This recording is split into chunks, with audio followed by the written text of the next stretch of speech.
Buongiorno da Sicilia 24, le principali notizie. Partinico, rimproverati per l'alta velocità, scendono dall'auto e lo picchiano a morte, fermati 2 fratelli. Spari in pieno giorno a Siracusa, gambizzato un 48enne che lotta per la vita in ospedale, al vaglio della polizia i filmati e i sistemi di videosorveglianza della zona. Catania, Sigilia, un ristorante asiatico, riscontrate gravissime carenze igienico-sanitarie, trovate il latte conservato nei contenitori del detersivo. Dopo la sospensione del manager Croce, prosegue l'ispezione ministeriale dell'ASP di Trapani per lo scandalo dei referti istologici, in ritardo nel mirino gli ultimi provvedimenti dell'ex dirigente. Calcio, vittoria scacciacrisi per il Palermo che si impone per 2-1 sul campo della Salernitana.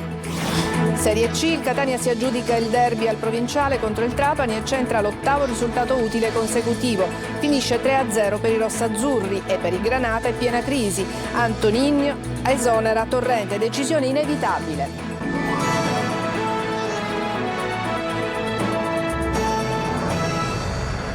Bentrovati, una lite tra automobilisti finisce in tragedia a Partinico, a perdere la vita un fruttivendolo di 45 anni. Sentiamo Marco Gullà.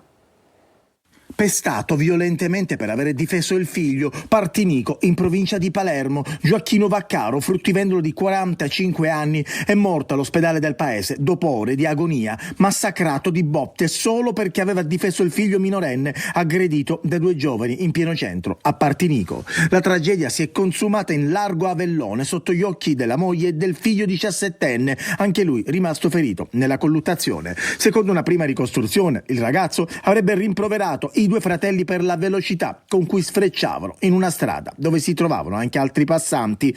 Chi era alla guida avrebbe fatto inversione. A quel punto entrambi sarebbero scesi, cominciando a colpire con violenza il minorenne davanti agli occhi della madre. La donna avrebbe quindi chiamato il marito, ma quando Vaccaro è arrivato, tentando di difendere il figlio, sarebbe stato a sua volta massacrato di botte e colpito più volte alla testa e in diverse altre parti del corpo. Padre e figlio sono stati trasportati all'ospedale. Il 17enne ha riportato lesioni alla testa, ma non è in pericolo di vita. Il padre invece è morto 5 ore dopo. Gli aggressori sarebbero 2 fratelli conosciuti in paese che si sarebbero costituiti spontaneamente alla caserma dei carabinieri. E la vicenda comincia ad avere dei contorni più definiti. Intanto la vittima è Gioacchino Vaccaro di 45 anni. La squadra mobile dei carabinieri di Palermo hanno fermato con l'accusa di omicidio preterintenzionale i 2 fratelli Leonardo e Antonino Faila di 45 e 30 anni. Secondo le prime ricostruzioni Vaccaro era in auto con moglie e figlio ed è stato superato dall'auto dei 2 fratelli che andavano ad alta velocità e ha urlato loro di rallentare. I 2 si sarebbero fermati, sarebbero scesi dalla macchina e avrebbero iniziato a discutere con l'uomo. La lite poi sarebbe finita a calci e pugni e sarebbe stato coinvolto anche il figlio 17enne della vittima che è stato anche lui malmenato. A quel punto Vaccaro e il ragazzo sono andati a farsi medicare all'ospedale civico di Partinico, dove l'uomo però si è sentito male ed è morto. I 2 fermati si difendono dicendo di essere stati loro ad essere aggrediti e che si sarebbero semplicemente difesi. Chiaramente altri dettagli avremo modo di raccontarveli nella prossima edizione del nostro telegiornale che andrà in onda alle 14. Intanto c'è una svolta nelle indagini di un omicidio avvenuto oltre 12 anni fa nel Messinese. I carabinieri del Rosso hanno arrestato 2 persone a Barcellona, in provincia di Siena, con l'accusa di omicidio. Le indagini hanno consentito di fare luce su un agguato avvenuto la sera dell'11 gennaio del 2013, in cui perse la vita Giovanni Perdichizzi, appartenente alla famiglia mafiosa del quartiere San Giovanni. Secondo gli inquirenti l'omicidio sarebbe stato causato dal fatto che Perdichizzi avrebbe trattenuto per sé parte dei proventi delle estorsioni. E adesso andiamo a Siracusa, mezzogiorno di fuoco, ieri dove è stato gambizzato un 48enne, l'uomo ricoverato è adesso in gravissime condizioni. Francesco Aloi. Un uomo di 48 anni è qui, all'Umberto I di Siracusa, e lotta tra la vita e la morte. È l'ora di pranzo, quando in via Costanzo viene colpito alle gambe da alcuni proiettili, mentre si trova dentro l'androne, sotto casa. Qualcuno si avvicina, pistola alla mano, quasi certamente per un'intimidazione. Poi l'uomo rimane a terra, mentre il sicario fugge via, facendo perdere le proprie tracce. Sono diversi colpi d'arma da fuoco esplosi, botti che non sono passati inosservati e che hanno rotto il silenzio nella difficile zona popolare. La polizia sta seguendo ogni pista, anche se la più probabile sembra quella legata allo spaccio. La vittima, già nota alla giustizia, infatti avrebbe precedenti per droga. È proprio questa, a 2 passi dal parco di Bosco Minniti, è una delle piazze di spaccio più attive della zona nord della città, in ambito malavitoso, chiamata Bronx. Intanto continua la caccia degli investigatori al sicario, anche se pare che nella zona non ci siano telecamere. E a Catania sigilli sono scattati in un ristorante asiatico che aveva gravissime carenze igienico-sanitario. Una task force coordinata dalla polizia ha trovato il latte conservato nei contenitori del detersivo. Il titolare e i dipendenti dormivano nel sottotetto dell'attività a terra e in letti di fortuna. Eva Spampinato. Quando la task force coordinata dalla polizia è entrata in questo ristorante di cucina asiatica nel centro storico di Catania, la scena che si è presentata ai loro occhi non ha lasciato dubbi sulla totale assenza di requisiti igienico-sanitari necessari per lavorare. E infatti all'interno del locale, vicino al mercato di Piazza Carlo Alberto, hanno trovato 100 litri di latte conservato in 5 grandi contenitori di detersivi per le pulizie, 36 kg di prodotti non tracciati, gravi carenze igienico-sanitarie, diverse violazioni in materia di sicurezza sul lavoro e l'impianto elettrico carente di manutenzione. Il titolare e i dipendenti dormivano nel sottotetto dell'attività, a terra e in letti di fortuna. Per le violazioni e le irregolarità riscontrate, il locale è stato chiuso e multato per 21.000 euro. Oltre all'assenza delle procedure HACCP, la mancanza di spogliatoi per i dipendenti e dei requisiti minimi strutturali, non è stato possibile risalire all'esatta provenienza di carne, preparati di carne, pesce già cotti, perché mancavano i documenti di tracciabilità. Gli alimenti sono stati distrutti e sul ristorante apposti i sigilli. L'attività non potrà riprendere fino al ripristino delle condizioni prescritte dai medici dell'ASP. Ed è ancora in corso l'ispezione ministeriale all'ASP di Trapani per lo scandalo referti istologici in ritardo, nonostante il manager sia stato sospeso. Nel mirino ci sono i suoi ultimi provvedimenti. Manlio Viola. L'assessorato regionale alla salute passerà al vaglio la legittimità di tutti i provvedimenti firmati dal manager dell'ASP di Trapani Ferdinando Croce nelle ultime ore del suo incarico antecedenti la notifica della sospensione e l'avvio della procedura di decadenza. Si tratta di una dozzina di incarichi di primariato e di ben 2 concorsi banditi nelle ore in cui era ormai chiaro che sarebbe scattato il provvedimento di sospensione. Non basta, al vaglio andranno anche altre delibere assunte nelle settimane trascorse da quando è esploso lo scandalo a quando la regione ha deciso di adottare il provvedimento. La vicenda è quella dei 3.308 referti istologici in ritardo, 206 dei quali riportanti diagnosi di tumore. Uno scandalo per il quale Schifani ha chiesto scusa e ora sottolinea come invece non lo abbia fatto Croce.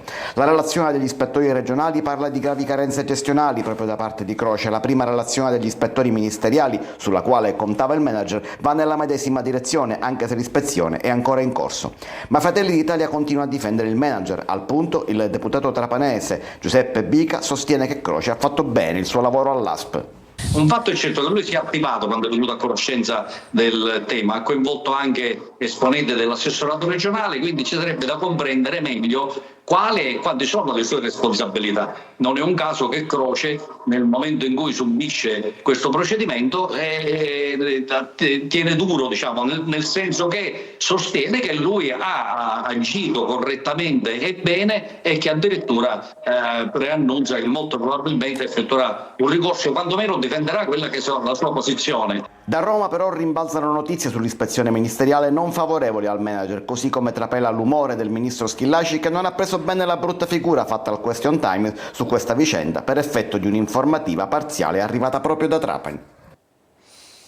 E continuiamo a parlare di sanità, di medici in trincea adesso. La denuncia di Vincenzo Piso che punta il dito contro gli operatori di strutture sanitarie pubbliche e private. Nel catanese afferma ci sono omissioni e normative violate con gravi ipotesi di reato. Sentiamo Tonino De Mana. Medici di medicina generale tartassati dalla burocrazia da tempo e ogni giorno si aggiunge qualcosa di nuovo ed è come sparare sulla Croce Rossa. Usa toni forti Vincenzo Piso, uno dei tanti medici catanesi in trincea, alle prese con aggressioni, burocrazia e normative che a volte non sembrano siano rispettate a dovere da parte di strutture pubbliche e private. È il caso di un paziente di Aci Catena che si era recato in ospedale per la frattura di 2 dita del piede. Dopo oltre 5 ore d'attesa, radiografie e visita ortopedica, il malcapitato è stato invitato a recarsi dal medico curante per il rilascio del certificato telematico di malattia INPS e per la prescrizione della terapia da seguire. Gli viene assegnata una prognosi di 30 giorni e viene dimesso. Qual è il problema? Qui viene fuori una grave omissione che in realtà poi è una prassi ormai diventata, un'omissione di norme nazionali, di norme regionali e di norme del codice deontologico. Lei che comunque non aveva visitato il paziente? Ovviamente no, infatti la certificazione proprio per norma di legge è a carico del medico che visita il paziente, quindi il medico che visita il paziente deve fare una diagnosi, deve dare una prognosi e deve dare la terapia. Secondo Piso si configurano almeno 3 reati. L'omissione del rilascio della certificazione di malattia con certificato telematico per il paziente, l'omissione della prescrizione della terapia o dell'assegnazione dei farmaci e l'istigazione a commettere un reato di falso in sostanza per quanto riguarda il medico di medicina generale. Adesso facciamo una pausa, poi parleremo del verde a Messina e anche di un campione paraolimpico. A tra poco.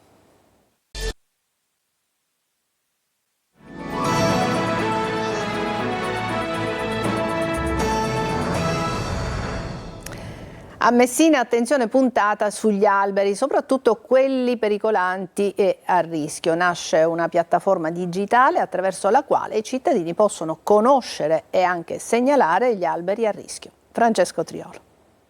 A Messina nasce una piattaforma digitale per scoprire quanti alberi ci sono in una piazza o in una via, di che tipo sono, con quale età e qual è il loro stato di salute. Un gestionale che attualmente utilizza la Messina Servizi, titolare della manutenzione del verde pubblico, ma che da aprile verrà messa a disposizione dei cittadini che così potranno segnalare anche, ad esempio, la pericolosità di un albero danneggiato dal maltempo piuttosto che da un'altra causa. Una piattaforma accessibile a tutti i cittadini all'interno della quale è stato riportato il censimento delle alberature che Messina Servizi ha effettuato.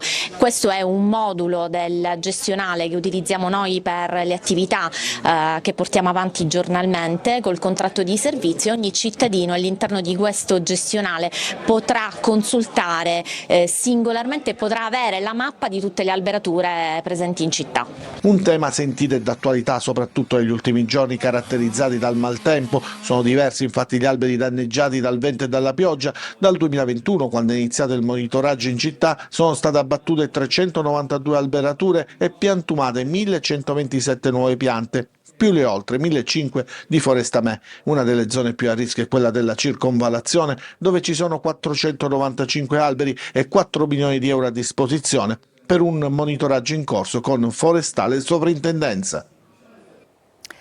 Adesso parliamo di canottaggio paraolimpico. Il catanese Carmelo Barcella si è imposto agli Open di Roma stabilendo il record mondiale sulla distanza dei 2000 metri indoor e il record italiano nei 500 metri. Mai mollare, dice ai nostri microfoni. Orazio Locco.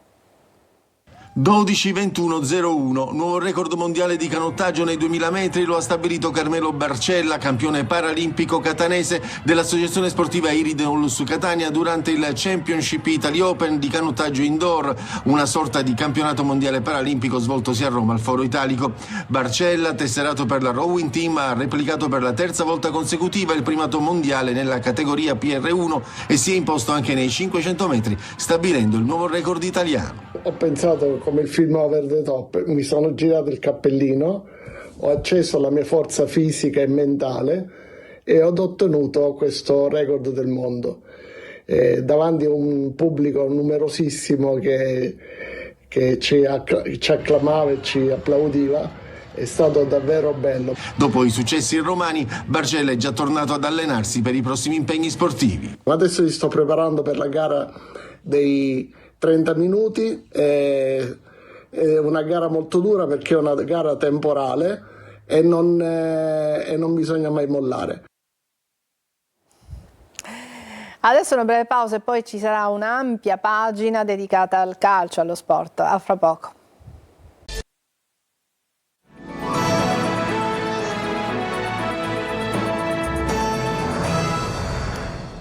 Ed eccoci al calcio, vittoria scacciacrisi per il Palermo che si impone per 2-1 sul campo della Salernitana. Per i rosanero gol di Brunori e poi Hampalo. Palermo settimo in classifica. Marco Gullà. Al Palermo la sosta porta bene e così dopo 2 settimane decisamente turbolente i rosanero sbancano la Recchi di Salerno 2-1 alla Salernitana e 3 punti che permettono alla formazione di Dionisi di fare un blitz in zona playoff. Una partita decisa nel primo tempo grazie ai gol di Brunori e poi Hampalo. Poi nel finale di match la rete della Salernitana con Amatucci, ma questa volta il Palermo non subisce la rimonta e porta a casa 3 punti d'oro che valgono il 7° posto in classifica. Nel primo tempo i rosa appaiono inizialmente contratti, quasi impauriti, ma dura poco. Con il passare dei minuti la consapevolezza cresce e il gioco del Palermo ne giova. Rosanero che collezionano occasioni clamorose, Segre sbaglia da 2 passi, Brunori e poi Hampalo vanno vicini al gol, ma è solo il trailer al gol che arriva al 27°, schema su punizione, palla a Brunori che confeziona un arcobaleno che si spegne all'angolo e vantaggio Palermo. Rosanero padroni del campo, Salernitana spaesata e senza corrente. Prima dell'intervallo un'azione magistrale rifinita dallo stesso Brunori e finalizzata in gol da poi Hampalo regala il 2-0 alla squadra siciliana. Ripresa, il Palermo abbassa i giri del motore, la Salernitana costruisce 3 occasioni limpide. Prima, in avvio di secondo tempo,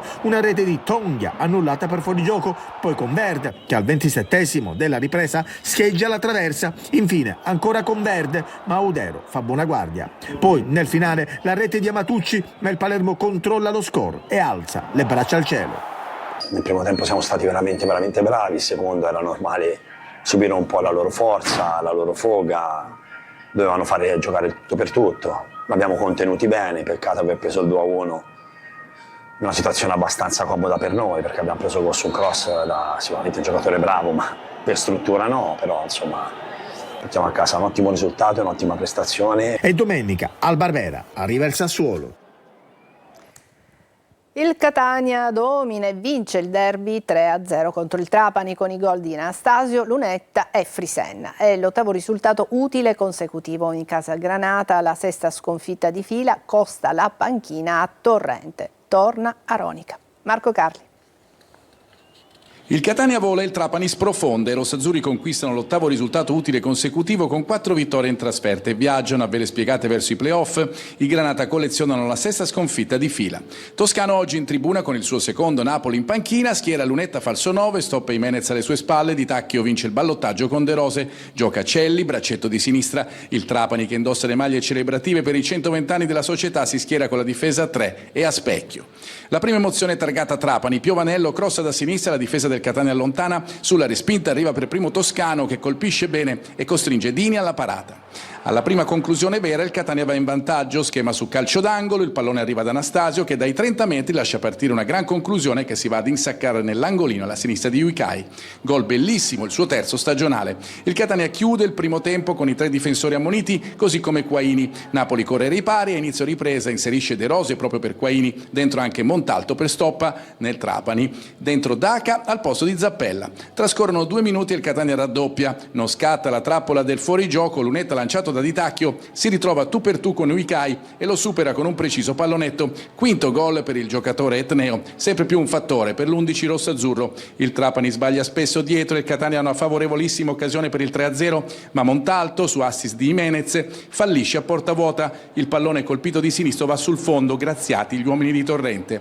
I rossazzurri hanno poi un'altra opportunità con Frisenna entrato al posto di Jimenez, ma l'azione è viziata da un fuorigioco iniziale di Montalto non visto dall'assistente, ma il gol per il centrocampista centrocampista è solo rimandato. Montalto pesca bene De Paoli, che fornisce un ottimo assist a Frisenna per lo 0-3 definitivo. Si chiude con una vittoria importante in vista del prossimo match con l'Avellino in casa. Qui gli etnei arrivano con grande convinzione. Buio pesto in casa Granata, Antonini esonera Torrente, al suo posto tornerà Aronica. E sentiamo adesso Michele Napoli, allenatore in seconda del Catania.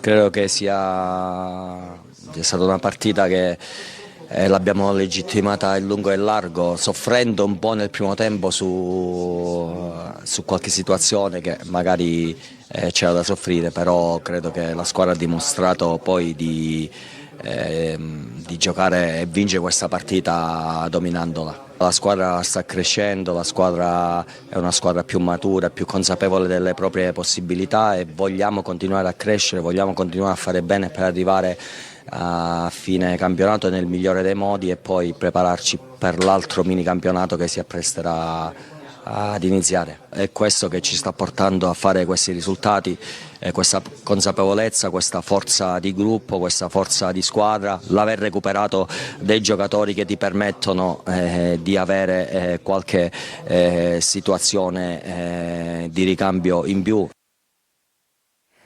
E Trapani invece è proprio nel caos, Torrente non si dimette, Antonini lo esonera, torna, come abbiamo sentito, Aronica. Franco Cammarasana. Al peggio non c'è mai fine, dice il proverbio, e per il Trapani continua il calvario di una stagione nata male e che bene non può sicuramente finire, visti i propositi iniziali. Dopo la sconfitta col Catania, facilmente prevedibile alla vigilia, come facilmente è stata poi ottenuta, il presidente Antonini ha esonerato Vincenzo Torrente, dato che il tecnico, malgrado le 6 sconfitte di fila, non ne ha voluto sentire di dimettersi.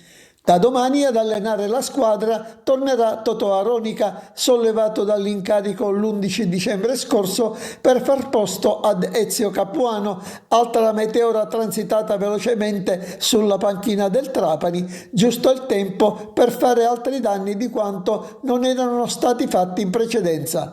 Con i playoff ormai svaniti, al Trapani non rimane altro che raccogliere quei 4 punti necessari per mettersi al riparo da altri guai, e sarà questo il compito di Aronica. Al presidente Antonini, che paga a caro prezzo danni provocati dagli stesso e da chi gli è stato attorno, non rimane che fare tesoro dell'esperienza maturata e guardare alla prossima stagione. Ci fermiamo qui, è tutto per questa edizione di Sicilia 24. Grazie per averci seguito, buona giornata.